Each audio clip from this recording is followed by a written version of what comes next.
Welcome to our first episode of Daring to Share Connection Through Conversation. I'm Diana Reyers, founder of Daring to Share Global. I connect humanity through the art of storytelling, and I'm here to welcome you to have a conversation about how we're all feeling amidst this whole COVID-19 crisis.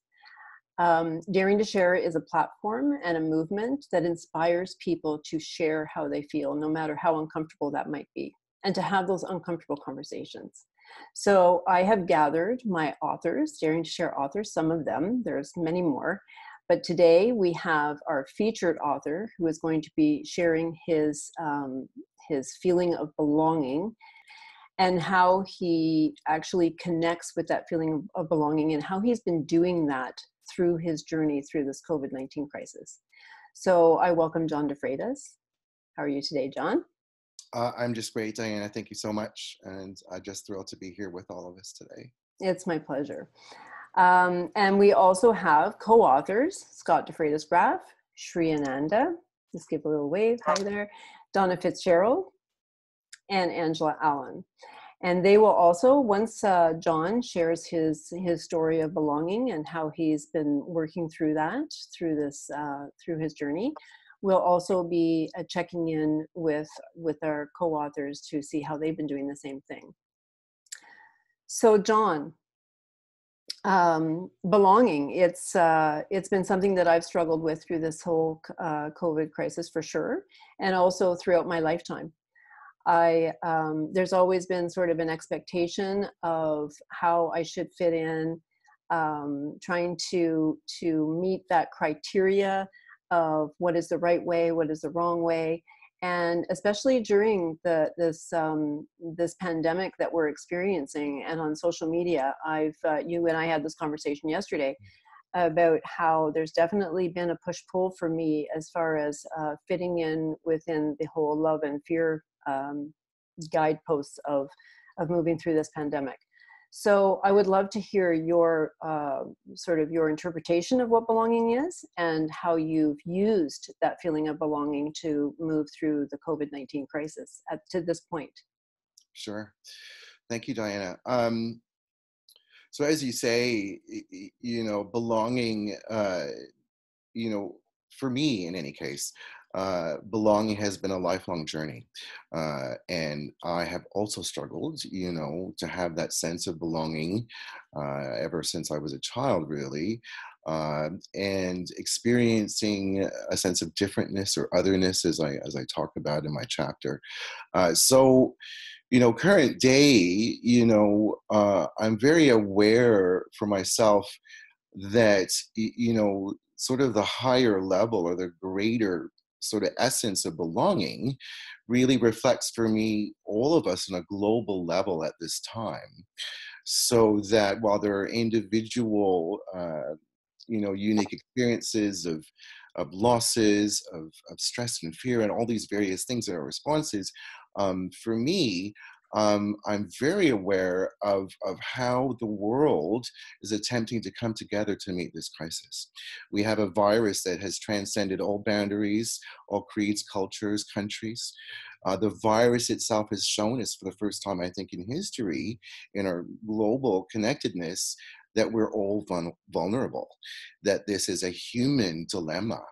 And for me, being able to bring all of us together to a common cause to address this health crisis has been unifying in many ways. We've learned from other countries, and we're relying on other countries to communicate the most effective way to handle things. So the other element I think that's really important for me is the collective nature of what we're experiencing. So the collective grieving, for instance, is in a sense very much a part of that belonging, because all of us are impacted in some way. And all of us have lost the world as we knew it, essentially, at one point. Many of us have lost jobs, 1 million Canadians.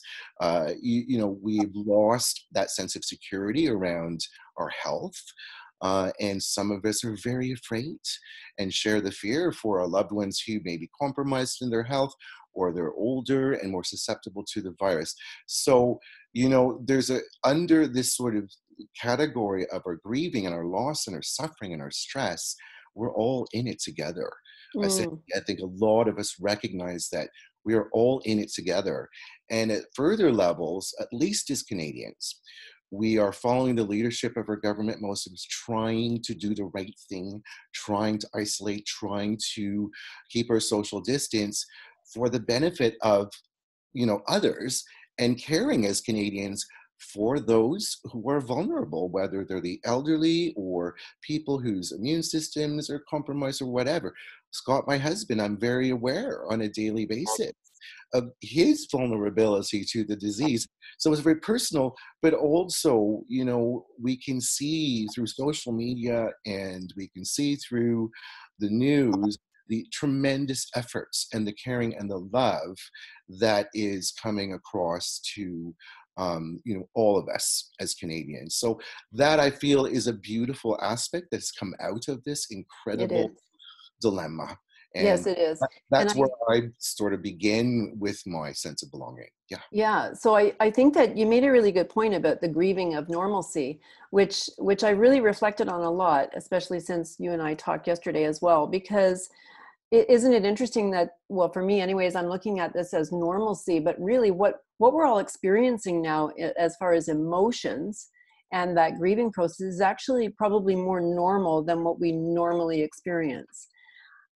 It's actually like it's forcing us to be vulnerable. It's forcing us to share real feelings, and and possibly from a place of fear, but also from a perspective of survival and emotional survival, as well as other, physical, financial, all of those things that you had already addressed. I think that it's been really imperative for me to reflect on what is normal and what is my sense of belonging from a normal sense. I mean, is my sense of belonging being skewed by my expectation of what that looks like, or what other people's expectation is, whether intentionally or not? Or is my sense of belonging now really coming out within this new normal? If that makes any sense. So I'm curious to know how you have used your sense of belonging to recalibrate and to move through this and maintain a balance of what normalcy would be for you. Sure. I really like what you said, just to address that point.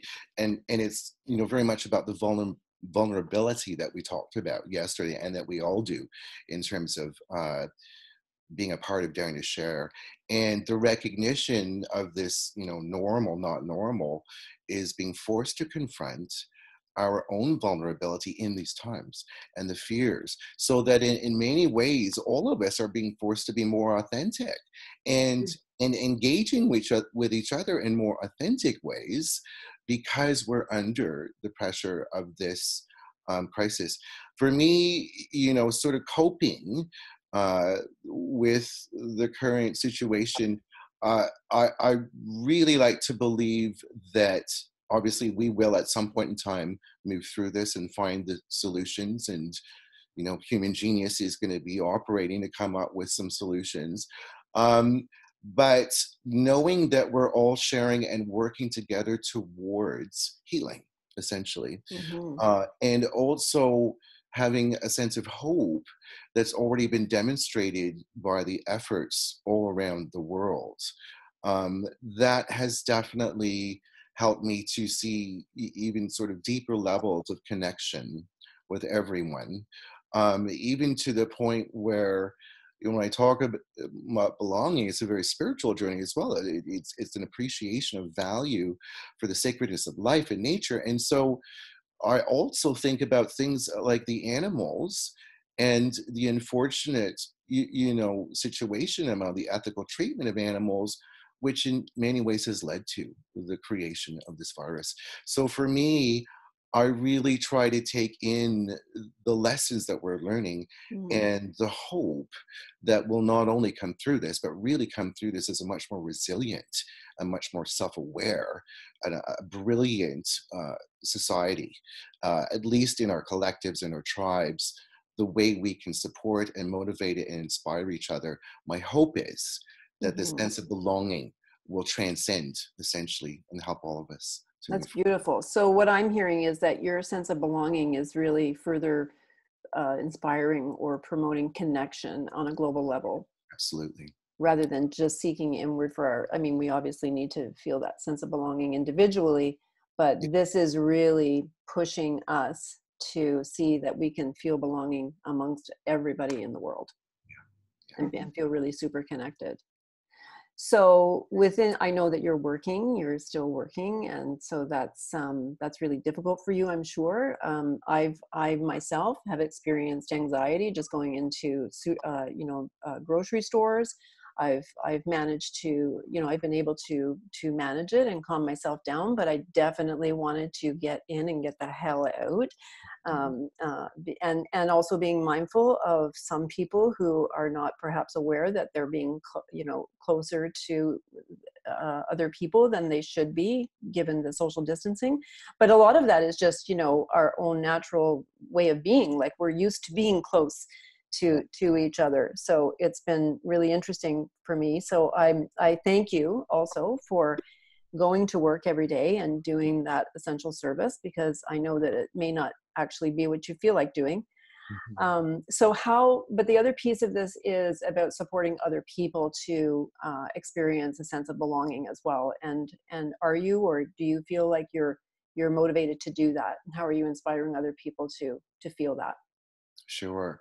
Um, I believe that now more than ever presents the opportunity, even through conversation and, you know, uh, using social media, or in this case, FaceTime, phone conversations with friends, Mm, just reaching out, mm, because everyone's in the same boat. We're not able to physically connect. And, that's a loss as well, by the way, human physical contacts and, all of the things that we took for granted. So there are certain losses that sort of take away a bit from belonging, but to overcome those, mm, I manage, because I'm still working, as you point out, to see passersby at the hotel every day, people like Julie and others who are making their journey, and getting out, and so I feel lucky in a sense that I am having these conversations and just sharing my own perspective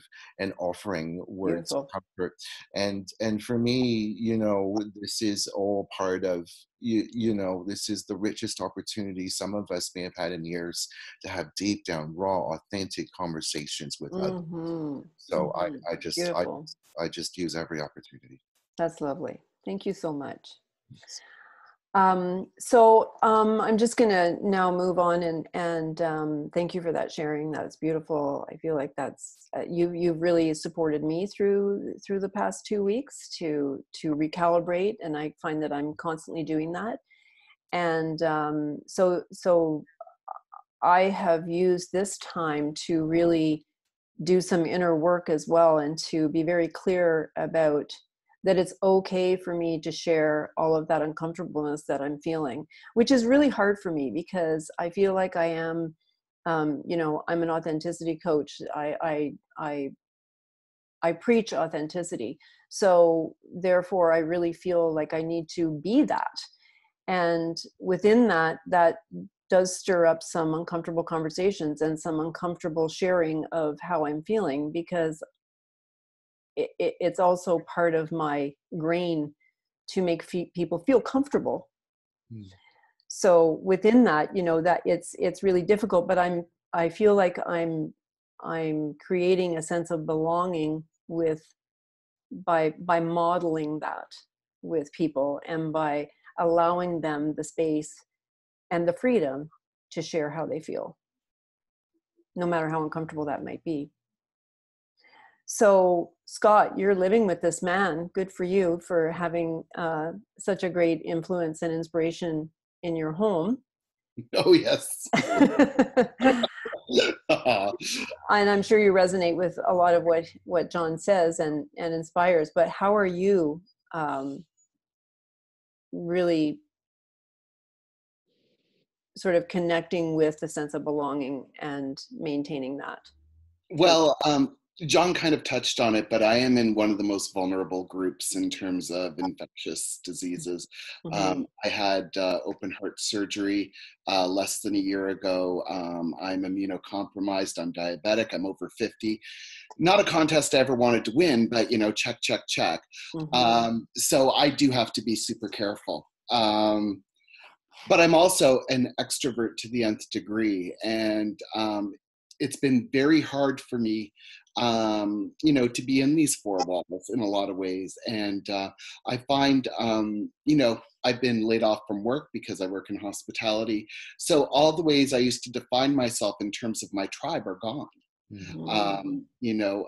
I had just earlier this month gotten the green light from my doctor and could resume normal activities only for this to happen. So there goes the gym, there goes the yoga studio, all the things I was looking forward to because I have been quite insular anyway over the past year. I took that as the green light to go ahead and get out there and do all the things I love. And, and then this happened. So what is fortune? But, I've been making efforts with my friends. I have friends that check in on Facebook Messenger every day, a few times a day. I've made it a point to reach out, like going through, again, social media, my friend list, and reaching out to people that maybe I haven't spoken to in 6 months or a year and just, hey, how you doing? How you holding up? Mm-hmm. Everybody has pretty similar stories. I mean, at the end of the day, I think we're all afraid. And we're all, struggling to find that belonging and that connection. Mm-hmm.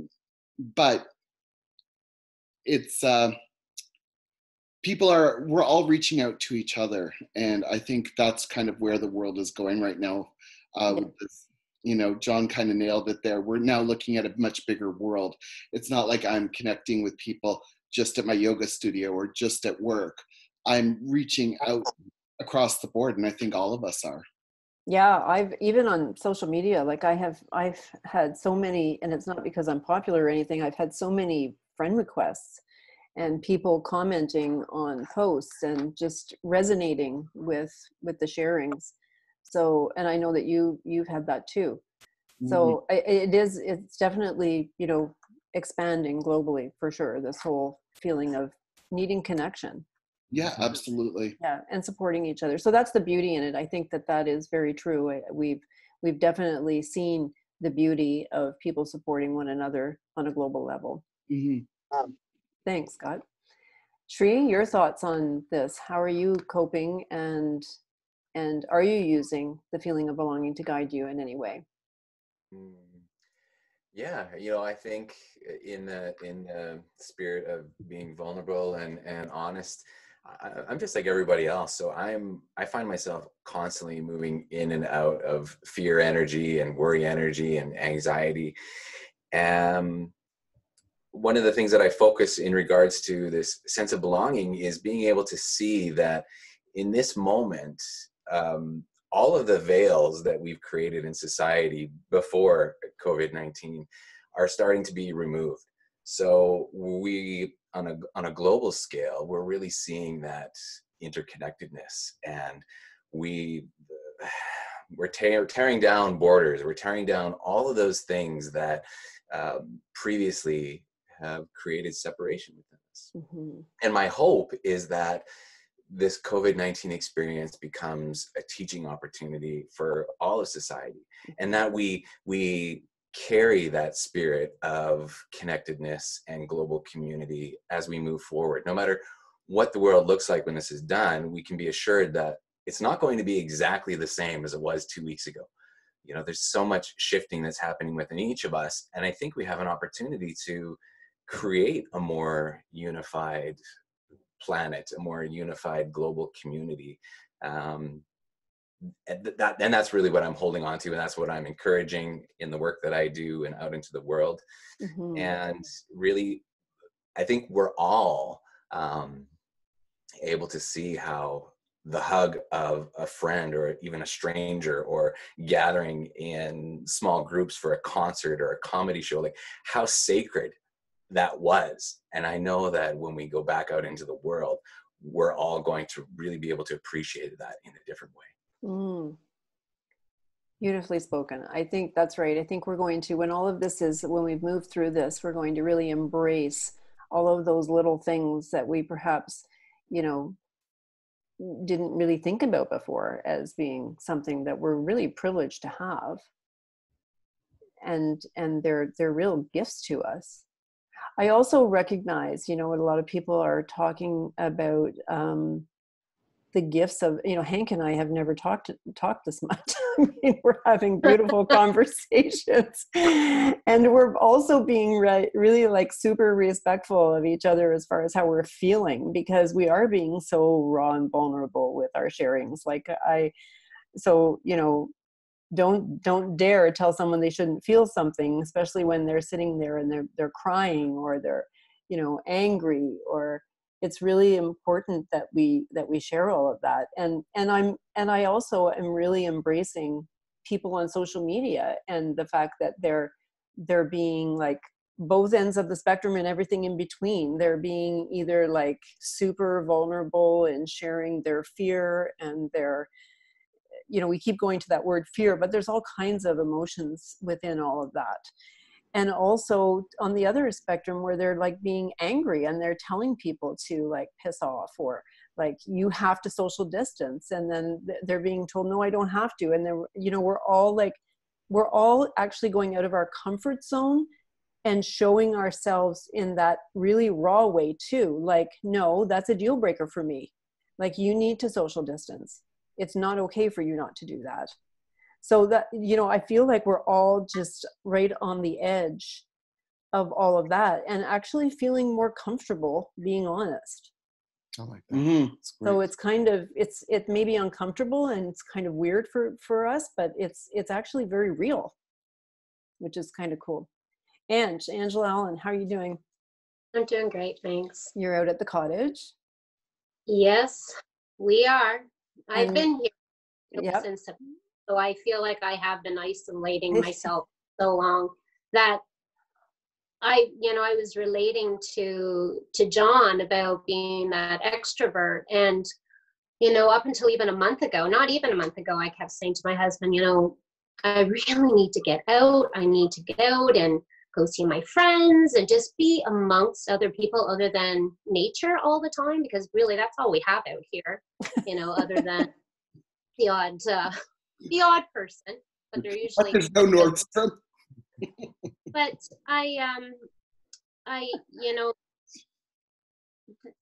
it's really weird, because I feel like I'm sort of still in the same spot that I was, even though it's like I feel like I belong to everybody. I feel that I haven't really been totally isolated, because I still am connecting, and that the sense of belonging is here. But yet at the same time, I really like this, to be honest with you. Like, I feel like what you were saying, Diane, is that everyone is just really sitting back, taking that extra little bit of time to reach out to you and say, hey, how are you? And my husband and I haven't been working for the last couple of years, and really we've been doing a lot of that. And so I feel like with this, people have been coming to us a little bit more now lately. And so that sense of belonging, even during this time of uncertainty, it's been really, like, it's scary, but it also has this connectiveness for me. Like, I'm really enjoying it. And our daughter is here. She's been here now for 3 weeks, and that's beautiful. And her dog, and the other two are every day they're FaceTiming me now. Mom, what are you doing? How's it going? Feeling okay? And so the sense of belonging is actually, it feels more for me now. And I everybody too in different little ways, but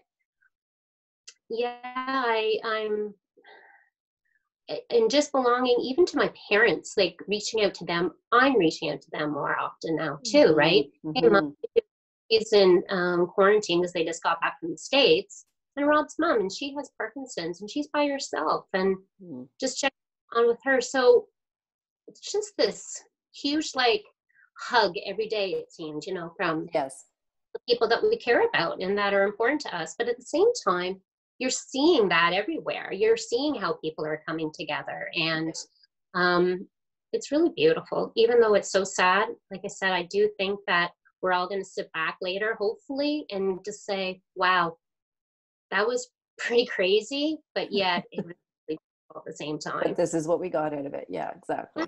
Yeah. So That's the cool. sense of belonging is, I get it, but yet I feel like I'm actually connected a little bit more. Yeah. Yeah, you that's know? good. So That's a pretty beautiful perspective. thank you.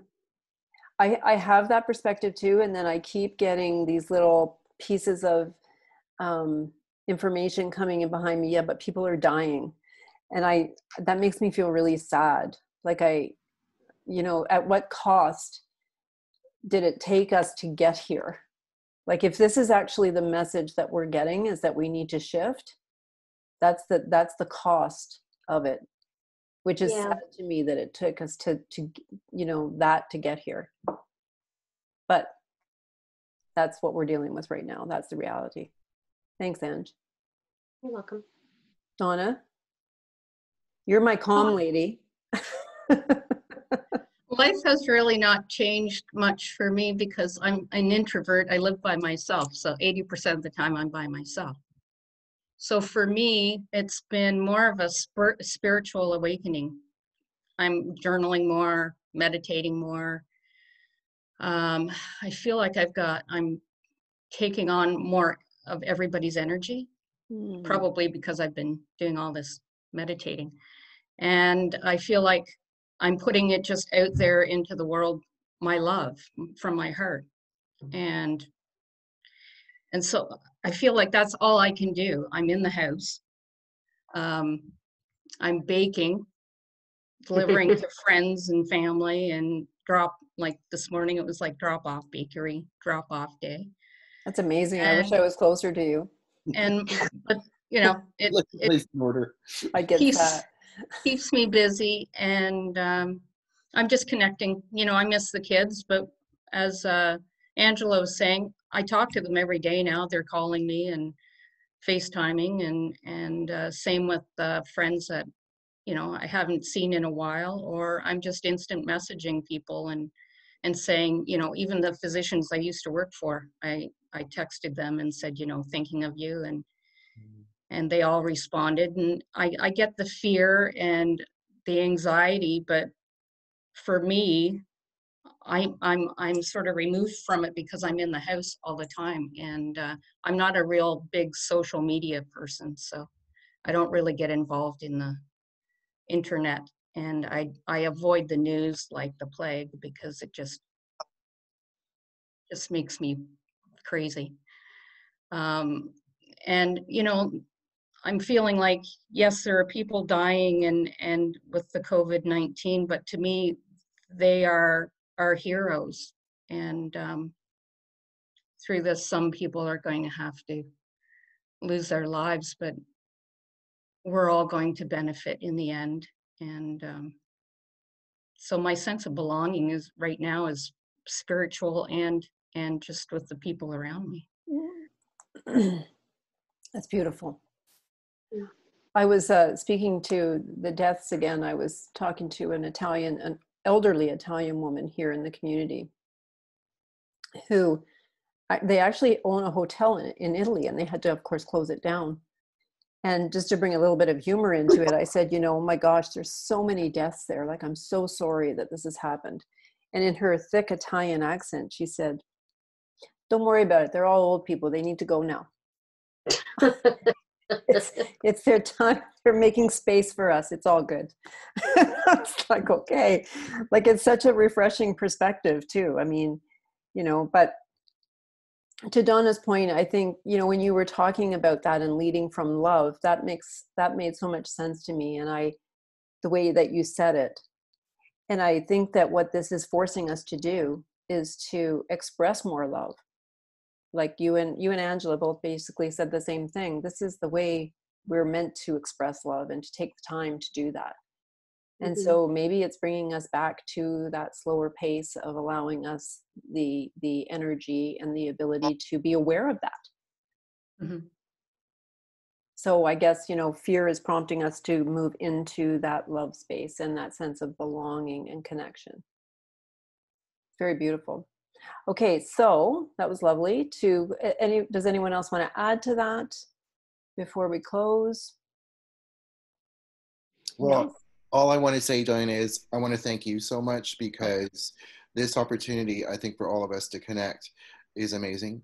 Mhm. And, you know, what we share through Daring to Share, you know, I really think that this conversation continues for all of us.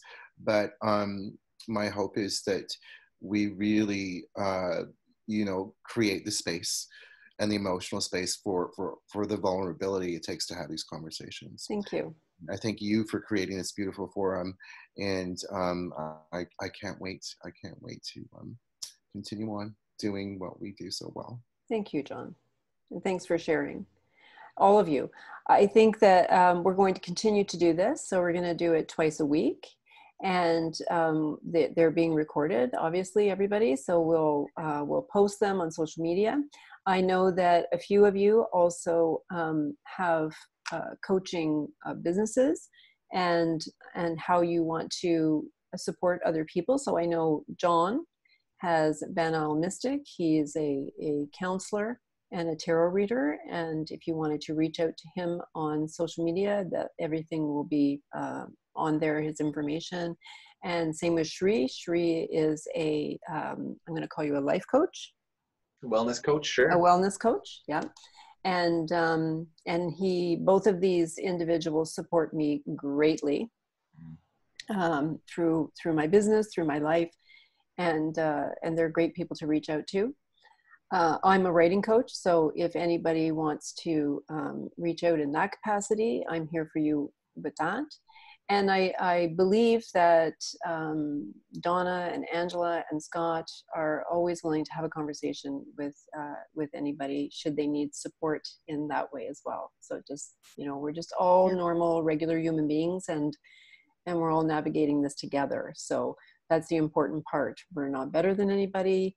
We're just here to inspire a place to be able to share how you feel no matter what. So thank you, everybody, and enjoy the rest of your day. And I hope this has supported you in some way as well. Thank you. Thank you. That was great. You.